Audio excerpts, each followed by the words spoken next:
mas'ul anha bi'a'lama minas sa'il. Qala fa akhbirni an amaratiha. Qala an talidal amatu rabbataha wa antara al-hufatal uratal 'alata ri'a asy-sya'i yatatawaluna fil bunyan. Thumma intalaqa falabithu maliyan thumma qala li sallallahu alaihi wasallam ya Umar atadri man as-sa'il? Qultu Allah wa rasuluhu a'lam. Qal fa innahu Jibril atakum yu'allimukum dinakum. Rawahu Muslim. Wallahu a'lam. Ma'asyiral hadirin wal hadirat, bapak-bapak, ibu-ibu jamaah majelis rutin Sabtu subuh di Masjid Jami' Al-Barakah rahimakumullah, yang mudah-mudahan kita semua dimuliakan dan dirahmati Allah Subhanahu wa taala. Wabil khusus guru kita bersama, Ketua DKM Masjid Jami' Al-Barakah, akhina fillah, Bapak Ustaz Muhammad Saleh, dan para sesepuh, bini sepuh, para orang tua, kita doakan mudah-mudahan guru-guru kita, para sesepuh masjid dipanjangkan umurnya, disehatkan badannya, diberkahi hidupnya dunia wal akhirah. Amin ya rabbal alamin. Alhamdulillah, kembali dapat berkumpul di majelis yang mulia ini di waktu subuh yang penuh berkah ini pada pekan pertama setiap bulannya, untuk melanjutkan ta'lim rutin dalam pembahasan kitab Al-Arba'inun Nawawiyah, atau yang dikenal Hadithul Arba'in, hadis 40 karangan Al-Imam An-Nawawi rahimahullahu ta'ala, melanjutkan keterangan hadis yang kedua dari riwayat Sayyidina Umar Ibn Al-Khattab radhiyallahu anhu, yaitu beliau bercerita mengenai kedatangan malaikat Jibril alaihi salatu wassalam menghadap kepada Rasulullah sallallahu alaihi wasallam, kemudian bertanya tentang 4 pertanyaan. Sudah kita bahas 2, bertanya tentang Islam, dan yang kedua bertanya tentang iman. Islam 5 rukunnya, iman 6 rukunnya. Maka selanjutnya pertanyaan yang ketiga, kata malaikat Jibril kepada Nabi Muhammad SAW, ya Muhammad, fa akhbirni 'anil ihsan. Wahai Muhammad, maka beritahukan kepadaku dari makna ihsan. Apa itu ihsan? Apa itu berbuat baik? Qala An-Nabi sallallahu alaihi wasallam, lantas Rasulullah menjawab, an ta'budallaha ka'annaka tarahu, fa in lam takun tarahu fa innahu yaraka.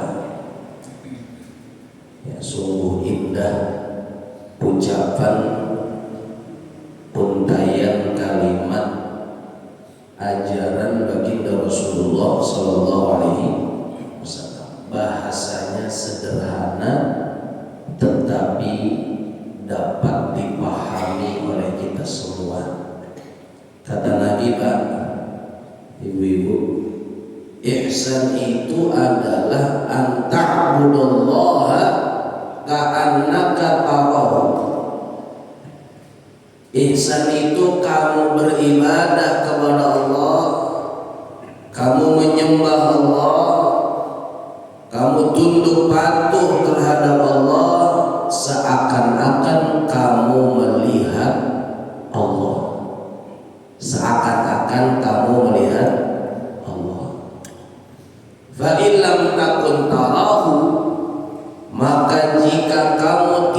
bisa merasakan seakan-akan kamu melihat Allah, fa innahu yaraka, maka sesungguhnya Allah Ta'ala itu pasti melihat dirimu, pasti melihat jasadmu, bahkan hatimu.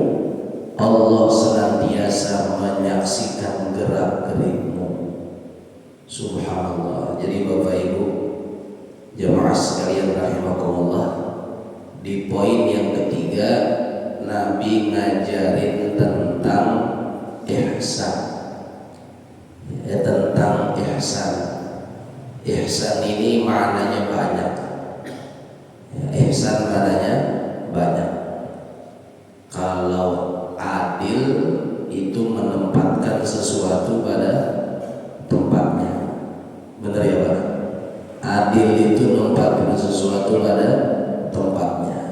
Ada yang lebih tinggi dari adil, menempatkan sesuatu di atas tempatnya. Itu namanya ihsan. Maka kita sebagai anak di hadapan orang tua, ini kan semua nih Bapak Ibu jamaah yang hadir kan anak dari bapak emaknya ya. Ya Pak ya. Ya kata udah jadi engkau juga sekarang. Ya tapi tetap anak dari orang tuanya. Dan kita punya anak, punya cucu. Maka anak kepada orang tuanya yang diperintahkan Allah tidak hanya sekedar adil, bukan cuma nempatin sesuatu pada tempatnya, tetapi kita sebagai anak kepada orang tua harus ihsan, nempatin sesuatu di atas tempatnya. Makanya bahasanya di dalam Al-Quran ya, wa qadara rabbuka alla ta'budu illa iyyahu wa bil walidaini ihsan. Begitu kan ayatnya Pak ya?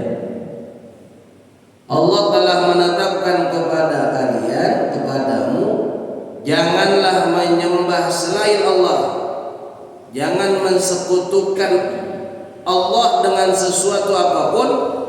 Dan setelah itu dikaitkan apa itu tauhid, dikaitkan apa itu menyembah tunduk patuh kepada Allah dengan wabil walidaini ihsan.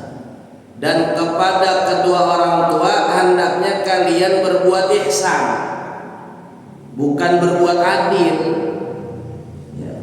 Kalau adil ini ya tadi hanya menempatkan sesuatu pada tempatnya ya, hanya menempatkan sesuatu pada tempatnya.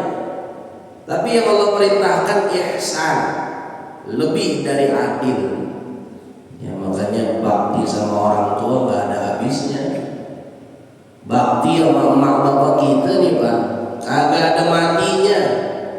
Biar kata bapak emak kita udah dikubur, udah di barzakh, tetap kita diperintahkan untuk bakti kepada orang tua. Minimal banget sekurang-kurang kita doain habis sholat 5 waktu. Rabbi firli wali walidayya warhamni warhamhuma kama rabbayani shaghira. Ini doa anak buat orang tua, bukan doa anak-anak. Bukan doa anak-anak. Ya kadang-kadang bapak emaknya ngajarin baca toh, baca nih Rabbi firli wali walidayya, bapak emaknya kagak baca. Ini kan orang tua kagak gablek namanya. Ya, bisanya ngajarin doang tapi kagak bisa nyontohin. Ini doa anak buat orang tua, bukan doa anak-anak. Ini mentang-mentang diajarin buat anak-anak, akhirnya kita nih yang udah tua merasa kagak perlu dengan doa itu. Padahal kata ulama, salah satu cara kita ngegugurin bakti buat orang tua yang masih hidup, apalagi yang udah meninggal, sekurang-kurangnya kita baca itu doa sehari 5 kali. Jangan pernah diputus itu doa. Rabbi firli wali walidayya warhamni warhamhuma kama rabbayani shaghira. Ya lebih dari itu ya kita ziarahin makamnya. ya kita ziarahin kuburannya. Ya, kalau yang dekat ya bisa seminggu sekali, sebulan sekali. Yang paling afdol ya hari Jumat. Kalau kagak, kalau jauh ya paling ya 3 bulan sekali. Kalau kagak ya mentok-mentok ntar sebelum Ramadan, Rawahan, atau mentok-mentok banget setelah Idul Fitri. Udah paling maksimal itu setahun sekali. Ini udahnya deket, kober bapak emaknya kagak pernah diziarahin. Sampai lebaran yang diinget cuma halal bihalal doang. Kober bapak emaknya kagak dilongok bisa. Alhamdulillah min. Nah ini salah satu bentuk perintah Allah kepada kita, wabil walidaini ihsana. Ya, kepada orang tua itu harus ihsan. Ya, makanya ajaran orang dulu ya saya pakai banget. Insya Allah guru kita Ustaz Soleh cocok juga dah. Namanya sama orang tua ya Pak. Kata orang dulu nih. Kan ada orang dulu di sini. Ada orang dulu ya. Nah, ada banyak ini yang gitu ya. Kalau saya kan orang sekarang, Haji Nabi orang sekarang. Ya. Kata orang dulu, jangankan salah, jangankan benernya, salahnya aja bener. Begitu katanya. Orang tua tuh, sama orang tua tuh katanya, jangankan benernya, salahnya aja bener. Begitu katanya. Kata kita mah salah, tapi kata orang tua bener. Kata kita mah bener, tapi kata orang tua salah. Begitu ya Pak ya. Cocok nih kita ya. Subhanallah. Orang tua mah keramat berjalan. Kagak ada orang sukses di atas dunia ini, baik dia beriman apa kagak beriman, kecuali dia punya nilai bakti sama bapak emaknya. Alhamdulillah. Ya mudah-mudahan dengan modal bakti kita nih Pak, dari mulai mukallaf, akil balik, ada yang 9 tahun, ada yang 15 tahun, sampai wayah gini kita punya modal bakti sama bapak emak kita. Mudah-mudahan itu jadi faedah, jadi buah anak cucu kita, jadi anak-anak yang berbakti kepada kita orang tuanya. Birru aba'akum tabirrukum abna'ukum. Berbaktilah kepada orang tuamu, kata Rasulullah, entar anak cucu cicitmu bakal jadi anak yang berbakti kepadamu, insya Allah. Jadi itu makna ihsan. Nah di sini yang dimaksud oleh Rasulullah SAW, makna ihsan itu adalah anta'budallah ka'annaka tarahu. Kamu ibadah kepada Allah, sholat, puasa, zakat, haji jika mampu, amal saleh, silaturahim dan lain-lain sebagainya, seakan-akan kamu melihat Allah. Kata Syekh Muhammad Ad-Dimyadi, ay an tuti'ahu wa anta mukhlisun lahu fil ibadah. Dengan cara kamu mentaati Allah dan kamu ikhlas dalam menjalankan ibadah.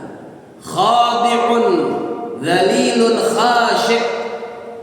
Kamu itu dalam beribadah betul-betul merendahkan dirimu, betul-betul menganggap diri ini aku adalah hamba yang hina, hamba yang penuh dosa, khasyik, dan berusaha untuk khusyuk. Ka'annaka tu'ayinu, seakan-akan kamu menyaksikan Allah di depan kita. Maka daripada ajaran Imam Al-Ghazali rahimahullah, kalau kita lagi sholat kayak tadi nih, sholat subuh berjamaah, atau kalau lagi sholat munfarid, sholat sendirian di rumah, maka seakan-akan di depan kita itu ada rajulun salihun, ada orang yang soleh yang kita segenin, yang kita hormatin. Imam Ghazali ngajarin di Bidayatul Hidayah supaya salat kita mendekati khusyuk. Ya walaupun kagak bisa khusyuk sempurna, mendekati khusyuk. Ya minimal 30% dah kita punya khusyuk di dalam salat. Itu caranya kata Imam Ghazali, kita bayangin seakan-akan di depan kita ada orang saleh yang kita takutin atau yang kita hormatin, sehingga kita nggak bisa main-main dalam sholat. Ya siapa dah bapak punya idolanya, tapi orang soleh ya, bukan orang fasik, bukan, ya bukan orang apa namanya durjana, bukan yang nebangin pohon liar di sono tuh gara-gara dia jadi banjir tuh ya. Naudzubillah min bahaya itu, tanggung dosanya tuh gara-gara ambisi, gara-gara ya rakus amat. Allah tegur dengan apa yang kita lihat saksikan, tapi ya semuanya kena al-bala ya ummul balwa. Gara-gara ulah segelintir orang, namanya Allah kalau udah murka nurunin bala, jangankan yang kagak beriman, yang beriman pun bakalan kena. Makanya terngiang-ngiang tuh di memori kita ceramahnya dai sejuta umat almarhum Kiai Zainuddin. Itu kata beliau kan waktu bahas masalah musibah tuh, ya jangan maksiat, jangan buat dosa, jangan buat munkar, sebab itu ngundang murka Allah. Maksiat yang ya individual atau yang struktural, maksiat yang sendiri-sendiri atau yang tersistematis, kemunkaran yang pribadi atau kemunkaran yang di sistem. Maka kata beliau jangan mengundang murka Allah, ya, jangan mabok. Kata yang mabok nih, emang kenapa kata beliau mabok? Yang mabok gua, duit gua, ya gua kagak ngajak lu, nggak perlu repot. Iya yang mabok lu, duit lu kagak ngajak orang, tapi Allah marah. Kalau Allah marah, nurunin itu gempa bumi, banjir, longsor, yang mati bukan lu doang, bonyok gitu katanya. Ingat banget kita tuh. Nyata sekarang lu nyata. Apa yang terjadi selain itu adalah musibah dari Allah, tapi ada ulah-ulah tangan manusia. Fabima kasabat aydikum, ada ulah dari tangan kalian. Naudzubillah. Kita doain pemimpin-pemimpin kita, Pak, Bu, ya, para pejabat legislatif, yudikatif, eksekutif, apa dan namanya. Mudah-mudahan mereka selalu diberikan taufik dan hidayah oleh Allah, tidak hanya untuk kepentingan pribadi atau kelompok, tapi untuk kepentingan sebanyak-banyak masyarakat dan umat Nabi Muhammad SAW. Mudah-mudahan saudara-saudara kita itu yang terkena bencana alam, bencana nasional, kita nggak nyangka angkanya sampai ratusan. Ya udah berapa ratus yang meninggal tuh, Pak. Yang hilang udah berapa ratus. Yang sangat terenyuh itu ada anak dia gali tanah dengan nyewa ekskavator apa? Ya dengan piko atau ibunya meninggal dalam keadaan sholat, dalam keadaan pakai mukena.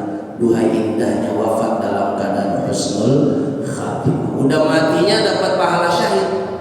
Karena al-gharib, kata Syekh Al-Baijuri, bahwasanya salah satu wafat yang diberikan pahala syahid adalah al-gharib, mati tenggelam, al-harib, mati terbakar. Banyak ada pahala syahidul akhirah. Di antaranya saudara-saudara kita di Sumatera yang mereka beriman kepada Allah, mereka dapat pahalanya pahala syahid, pahala yang nanti di akhirat walaupun kagak perang lawan Israel, dikumpulin bersama para syuhada. Amin ya rabbal alamin. Mudah-mudahan yang wafat Allah ya digolongkan minasyuhada. Yang masih hidup, yang terdampak atas bencana tersebut, Allah berikan kesabaran, kekuatan dan ketabahan, dan Allah ganti musibah yang mereka terima dengan pahala yang lebih besar dan kenikmatan yang lebih besar. Amin ya rabbal alamin. Hadirin jamaah rahimakumullah, tadi ya kalau lagi sholat Bapak Ibu bayangin seakan-akan ada orang yang paling ditakutin. Siapa dah menurut versinya masing-masing ya, dan itu mujarab ya. Kadang-kadang kita kalau lagi sholat sendiri maka gak ada yang merhatiin, Ya kadang-kadang ya, saya sih husnuzon nih Bapak Ibu kagak begitu. Ya pokoknya khusyuk aja dari takbir sampai salam. Ya, khusyuk aja dari takbir sampai salam. Saking khusyuknya sampai lupa bilangan rakaat. Nah, repot juga ya. Jadi jamaah sekalian, nah ini adalah amalan atau resep dari Al-Imam Al-Ghazali rahimahullah. Ya, maka saya sering cerita, saya dapat dari guru. Ya, dulu saya punya guru kakeknya. Jadi kakeknya guru saya, namanya Sayyidil Habib Umar bin Ahmad Asy-Syatiri. Ya, beliau punya putra, itu ayahnya guru saya, Habib Abdullah bin Umar Asy-Syatiri rahimahullah. Itu waktu awal-awal membuka atau membangun pesantren, itu yang ngawasin santri adalah kakeknya guru saya, Sayyidul Habib Salim bin Abdullah bin Umar Asy-Syatiri rahimahullah, yang mana ayahnya guru saya ini ya punya murid ya kaliber di negeri kita, ulama-ulama besar di negeri kita, baik dari kalangan habaib maupun kiai. Kalau kalangan habaib sangat banyak ya, di Jakarta ya Habib Ali Kuitam, ya ada Habib Abdullah Empak. Kalau kiai ada Kiai Nuh dari Bogor, ayah dari Kiai Haji Abdullah bin Nuh. Ada Kiai Haji, banyak para kiai para habaib itu termasuk dari muridnya, dari orang tua dari guru kami. Nah ini kakeknya namanya Sayyid Umar Asy-Syatiri. Beliau bagian mengawasin santri lagi sholat. Ketika lagi sholat, ada santri ini mungkin sholat sunnah, Bapak Ibu, sholat sunnahnya asal gobleh. Apa asal gobleh ya? Asal-asalan begitu. Semua gua ada. Sholatnya kagak pakai tumaninah dia. Pakai tumaninah cuma cepet banget. Ya sholatnya apa namanya cepet. Ya kayak patok ayam, kayak burung gitu. Ya cepet loh, ada tumaninah dapat dia. Ya, dia kagak sadar ini santri di belakang ada ayah dari gurunya. Pas dia nengok salam kaget nih, astagfirullah, ada kiai. Ya, kata gurunya nih, kata Sayyid Umar, ulang salatnya. Disuruh ulang, udah pegang rotan aja, udah takut kan. Ya, akhirnya itu santri ngulang sholatnya yang tadi asal-asalan sekarang menjadi khusyuk otomatis gitu. Berubah tuh Pak 360 derajat gitu. Pelan atau kayak aki-aki gitu ya, pelan sholatnya ya, Masya Allah, sampai kelar. Jadi sholat yang pertama cepat asal-asalan, sholat yang kedua bener pelan dan penuh khusyuk. Assalamualaikum. Kata gurunya nih, kata Sayyid Umar, santri, bocah, kalau bahasa kita, enakan mana sholat yang pertama sama yang kedua? Enakan mana sholat yang pertama sama yang kedua? Ya tentu dari kisah tadi kita bakal jawab enakan sholat yang kedua. Enakan sholat yang kedua karena penuh kekhusyuan, pelan, tumaninah. Kata di santri, emang ini mungkin keturunannya Abu Nawas gitu. Pas ditanya enakan mana yang pertama sama yang kedua, kata si santri ini enakan yang pertama Kiai.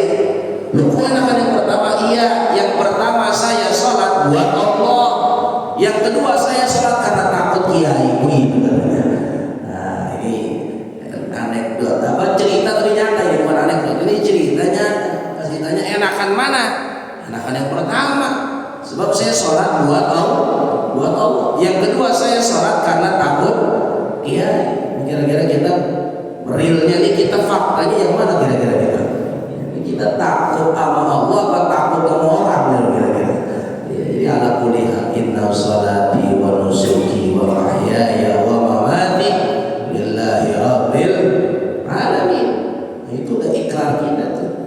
Ya mudah-mudahan walaupun sholat kita belum tapi sempurna ya Pak, sholat kita belum tapi khusyuk. Ya namanya setan ini kan, jin ini kan bukan gangguin orang yang maksiat doang, orang yang ibadah lebih gede lagi. Nah Namanya orang sholat itu bakalan diganggu dia, ya, sama syaitan. Ya, Syekh Nawawi Banten menjelaskan dalam Maraqil Hudi ada beberapa jenis jin itu yang tukang gangguin orang ibadah, ya, dengan spesialisasi masing-masing. Jadi bukan manusia doang Pak, punya spesialisasi masing-masing. Jin juga punya, dia punya konsultan, dia punya jubir, dia punya lawyer, punya. Dedekotnya rajanya siapa? Belis kan begitu.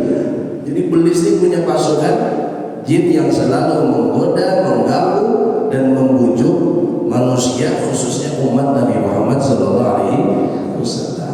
Asal udah takbir dikit aja, kadang-kadang yang kita kagak ingat, malah keinget lagi sholat. Pernah begitu kagak kira-kira bapak-bapak? Mukanya sih sering ya, badi ya, gitu saja. Saya termasuk saya. Allah, HP mana nih HP kan gitu. Allah udah transfer belum tuh ya? Ada yang dipikirin. Padahal sebelum takbir mah boro-boro ingat. Giliran takbir ingat semuanya. Allah, apes banget diomelin bini. Apa ingat tuh gitu? La ilaha illallah. Itulah ya, ibadah kita, sholat kita emang belum sempurna. Mudah-mudahan dengan ketidaksempurnaan itu, dan kita tutupi dengan sholat qobliyah, ba'diyah, kita tutupi dengan sedekah subuh, sedekah buat masjid, sedekah anak yatim, itu menjadi penutup dan menjadi penyempurna bagi kelalaian di dalam sholat kita. Ya, sehingga setiap habis sholat kita disunnahkan istighfar, bukan hamdalah. Ya, kalau kata guru saya sih yang bagusnya tetap istighfar. Setelah assalamualaikum warahmatullahi langsung buru-buru istighfar. Ya, tetap musab wajah, tapi pas lempengan musab wajah kata saya punya guru gak usah alhamdulillah, sebab sunnahnya itu astagfirullah. Kita lagi minta ampun, istighfar kita buat sholat yang kita lakuin barusan. Jadi bukan alhamdulillah, tapi baiknya astagfirullah. Ntar alhamdulillahnya ada di doa penutup atau di awal dan di akhir doa. Da'wahum biha subhanakallahumma wa tahiyyatuhum biha salam wa akhiru da'wahum alhamdulillahi rabbil alamin. Nah, jadi seperti itu. Jadi Bapak Ibu jamaah, kita salat seakan-akan kita melihat Allah, seakan-akan. Ya, karena ru'yatullah fid dunya mustahil. Kata ulama, namanya orang melihat Allah di dunia itu mustahil. Albattah, nggak mungkin, mustahil. Walau fil manam, walaupun di tidurnya, walaupun ada sebagian khilaf perbedaan ulama, tapi kebanyakan mengatakan mustahil. Ya, mustahil. Makanya cerita yang masyhur Syekh Abdul Qadir Al-Jilani, waktu beliau itu lagi khalwat, lagi zikir, lagi taqarrub ilallah, tiba-tiba cahaya datang kepadanya dan berkata, ya Abdul Qadir, ana rabbuka. Hai Abdul Qadir Jilani, saya Tuhanmu. Sudah selesai, aku gugurkan segala kewajibanmu. Gak usah sholat, gak usah puasa, gak usah zikir, gak usah ibadah. Ini kata cahaya nih Pak nih, yang ngaku Tuhan nih. Ngomong sama Syekh Abdul Qadir Jilani, udah gak usah ibadah, udah aku gugurin kewajibanmu semua, kamu udah aman dari murkaku. Ini kata nih cahaya nih. Ya, Syekh Abdul Qadir kagak pakai pikir panjang, dia ambil sendalnya, dia sambit itu cahaya. Ya, kabur engkau wahai makhluk terlaknat. Ternyata itu adalah syaitan yang pengen ganggu keimanan dan keyakinan Tuan Guru Syekh Abdul Qadir Al-Jailani Qutbir Rabbani Qaddasallahu Sirrahul Aziz. Model-model saya, model-model kita nih kalau didatengin cahaya tengah malam, ya fulan jamaah barakah, udah kagak usah ibadah, gugur kewajiban akhlak, alhamdulillah. Yang gua pengen dari dulu nih, ya naudzubillah min dzalik. Jadi Bapak Ibu jamaah, itu adalah makna ihsan yang pertama, seakan-akan, bukan beneran, seakan-akan, ya, bukan beneran. Karena ngelihat Tuhan, melihat Rabbul Alamin yang sejatinya adalah fil jannah, di dalam surga. Ya, kalau orang yang imannya mantap, kalau orang orang yang yakinnya kuat dan syauq mahabbah ilallahnya kagak ada tandingnya, itu di surga pengennya itu ru'yatullah, pengennya itu melihat Allah, melihat Allah. Sebab di dunia kita nggak bisa melihat Allah karena kita terpotong atau kita tertahan, ya, terjegal dengan sifat Allah, laisa kamitslihi syai'un, ya, wa huwas samiul basir, ya, mukhalafatun lil hawadits. Allah nggak sama dengan makhluknya.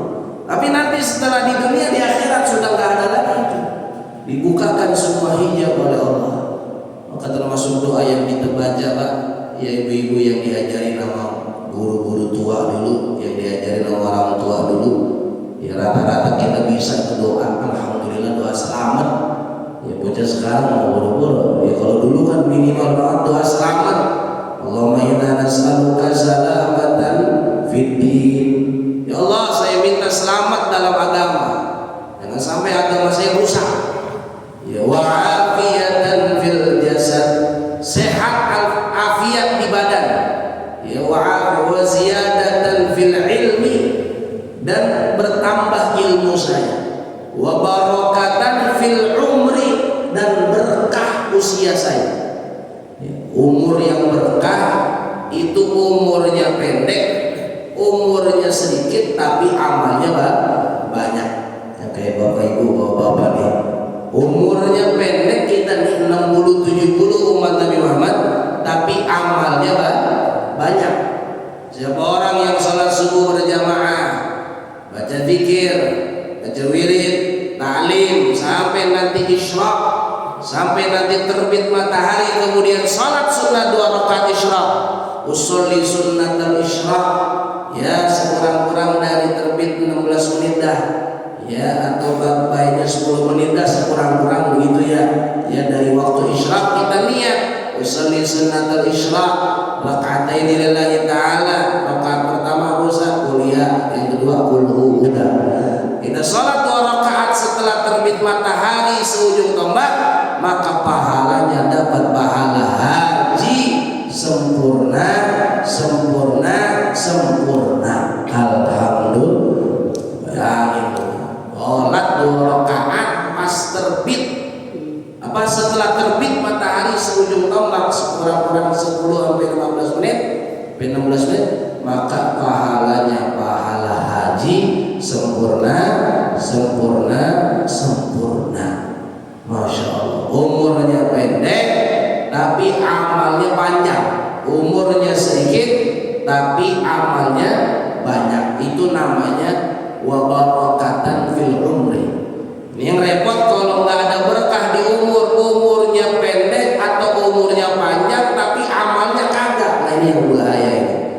Umur 60-70 kerjaannya masih mancing aja. Ada yang begitu ya? Ada yang kagak nyinggung saya kagak, cuma katanya dari subuh sampai subuh begitu maksudnya. Kan parah ini, parah namanya. Ya, umur 60-70 masih nongkrong berempat main gaple aja. Nah, ini kan kagak berkah umurnya.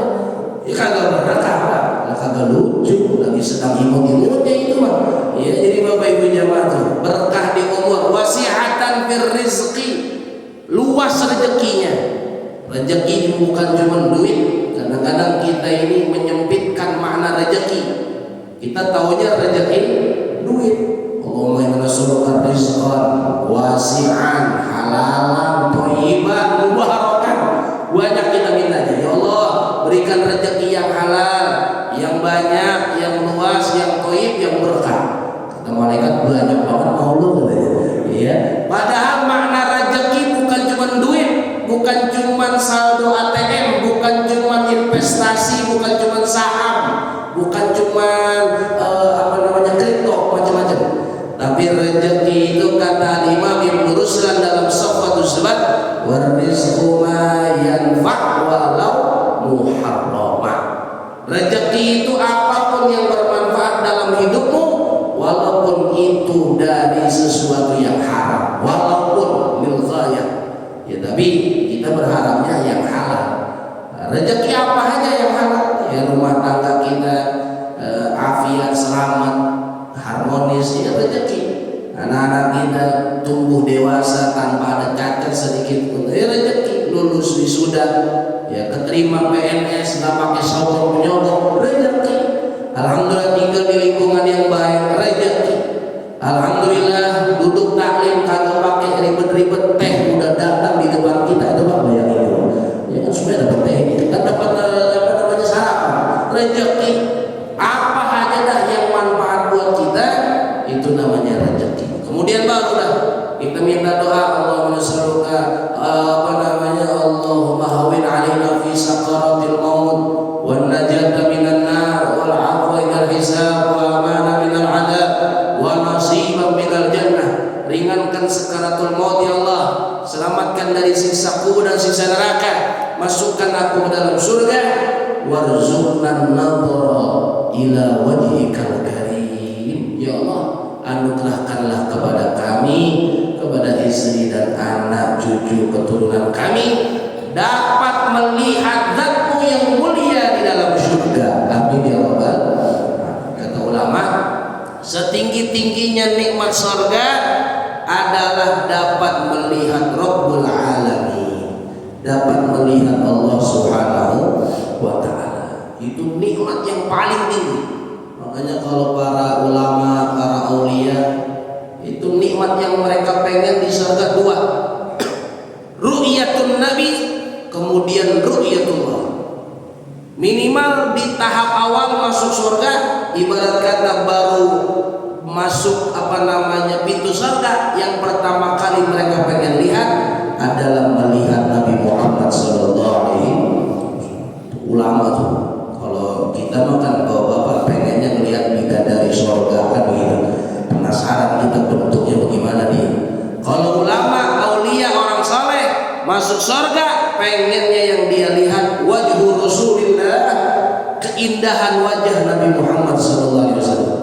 Sehingga Habib Ali bin Muhammad Al-Habsyi, beliau menerangkan beliau mengungkapkan dalam satu syair, satu qasidah, kerinduannya, kecintaannya kepada Nabi. Kata beliau, fi jannatin masyaqani min wasfiha illa likaunil hibbi fiha khayyama sallu ala nuril ladhi araja sama ya fawza man salla alaihi wasallama fi jannatin masyaqani min wasfiha. Di dalam surga, jika Allah takdirkan aku masuk surga, aku tidak sanggup untuk mensifati kenikmatan surga, atau aku tidak terbebani masuk ke dalam surga illa liqaulil hibbi fiha khayyama. Ya, jadi kata Habib Ali, aku pengen masuk surga dengan satu syarat, aku dekat dan bisa melihat wajah kekasihku Nabi Muhammad sallallahu alaihi wasallam. Jadi itu yang pertama, melihat Rasulullah. Yang kedua yang paling tinggi adalah melihat Allah Subhanahu wa ta'ala. Itu kenikmatan tertinggi bagi penduduk surga. Mudah-mudahan kita semua Bapak Ibu tergolong min ahlil jannah, dapat melihat wajah Nabi Muhammad dan dapat melihat Zatullah Rabbul Alamin Jalla Jalaluhu fi'ula. Amin ya Rabbal.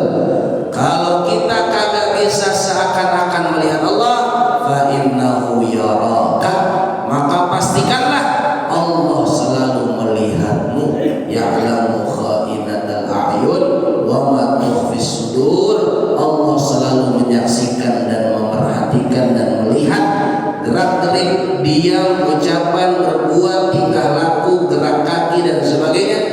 Bahkan lintasan hati dan pikiran Allah pun melihatnya, Allah pun menyaksikannya. Kita tidak terlepas dari muraqabatullah, kita tidak terlepas dari maqam disaksikan dan dilihat langsung oleh Allah Subhanahu wa ta'ala. Mudah-mudahan kita bisa berbuat ihsan kepada Allah, kita ibadah seakan-akan melihat Allah. Kalau belum sanggup, pastikanlah Allah selalu melihat kita Mudah-mudahan ibadah kita khususnya di pagi hari ini diterima Allah Subhanahu wa taala. Amin ya rabbal alamin. Wallahu a'lam bishawab. Sisa pertanyaan yang keempat insyaallah disambung pada pertemuan di bulan depan.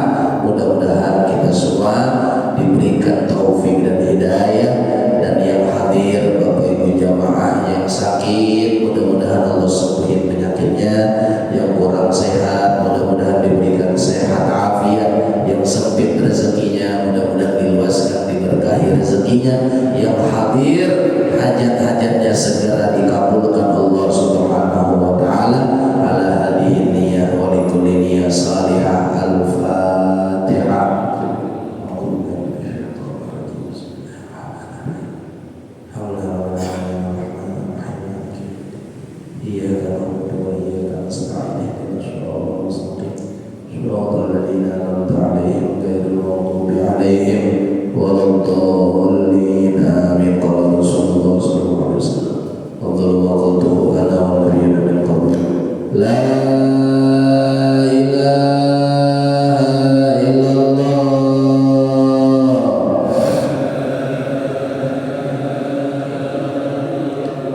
La